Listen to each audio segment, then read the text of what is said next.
Committee Chairman Reince Priebus is with us from Racine, Wisconsin. Mr. Chairman, good morning.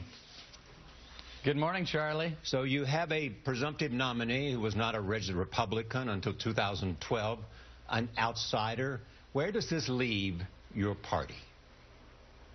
Well, what I tweeted last night, Charlie, is that my belief is that he will be the presumptive nominee. You're not the presumptive nominee until you hit 1237. That being the case, I'm just stating the obvious. And so, look, where it leads is that it's time to unite is what it leads to, Charlie. And look, I think I said a couple months ago I thought that the Republican Party would end up with more clarity sooner than the Democrat Party, and look at where they're at. I mean, once again, Bernie Sanders wins again in Indiana when actually Hillary Clinton was expected to win. You know, at some point, Hillary Clinton's going to have to start winning something somewhere. All right.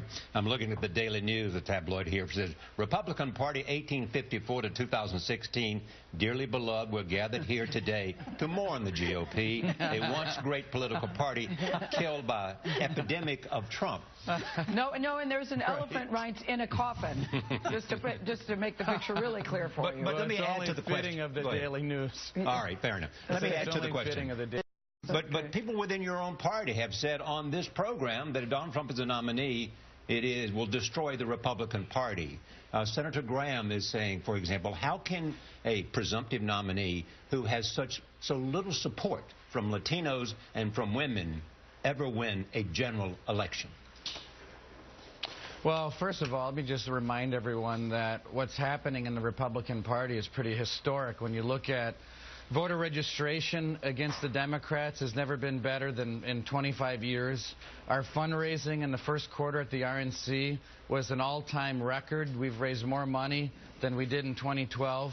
What I'm telling you is that the fundamentals are actually the opposite of the narrative. Now, clearly, when you have a race where you've got 17 candidates, and as of late, 2 very serious candidates with serious campaigns, it's not easy. It's hard. And I would be lying to you all if I said, okay, this is going to be easy. We're just going to pivot. You know what? Chairman? We got to unify. We need time to unify, and we will unify. But this is what today starts, which is this unification process. Mr. Chairman, you mentioned the fundamentals, but there are some really interesting facts when it comes to the numbers. In fact, Trump is faring worse than Romney among white voters in all of the presidential battleground states. Polls even show Trump losing white voters in states where Romney won them: Colorado, Pennsylvania, Wisconsin. You can't win a general election in the Republican Party if you don't have those states. Am I right? Well, you can't win unless you are the party of the open door, and that means white voters, Hispanic voters, black voters, Asian voters, women. Look, I get it, and there's work to do, and we're going to get to work. And so it's not going to be overnight and instantaneous, but we're going to work at it. We've been working at it for 4 years. I think Donald Trump is ready to roll up his sleeves and get to work.